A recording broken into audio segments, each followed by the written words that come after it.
Écoutez, une histoire d'amour. Moi, ce qui m'a toujours intéressé dans la vie... C'est excitant, monsieur Propre. Attends, pour une gamine de 13 ans. Ce qui m'a toujours... Ce qui me passionne dans la vie, ce qui m'a intéressé dans la vie, c'est la passion réciproque, c'est l'amour réciproque. Autrement, ça n'a aucun intérêt.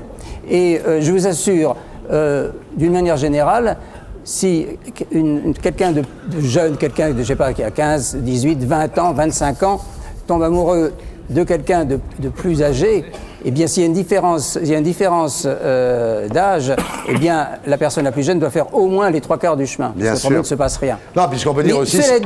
Cela dit, c'est quand même... On a toujours l'impression de devoir... Enfin, bref, continuons. Non, mais dites, Gabriel. Non, si vous voulez, j'ai l'impression que... On peut le dire ça rapidement, mais après, si on insiste trop, on a l'impression d'abord que je ne parle... Clairement, c'est le sujet le principal.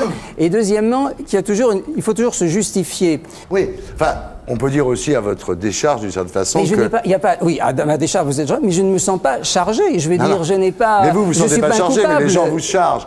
Est-ce que vous... les imbéciles, oui, mais les imbéciles... Moi, je préfère... les imbéciles. Enfin, il y a quand même une... Moi, je préfère quand vous dites qu'à 14-15 ans, au XVIIe siècle, les filles étaient mariées. Voilà, comme ça, c'est plus simple, non? Et oui, mais enfin, écoutez, j'ai eu une fois une aventure avec une jeune fille de 14 ans, Vanessa. Oui. Bon,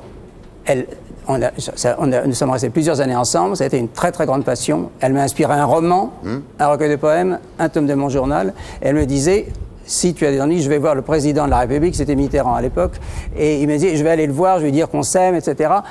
Bon, voilà.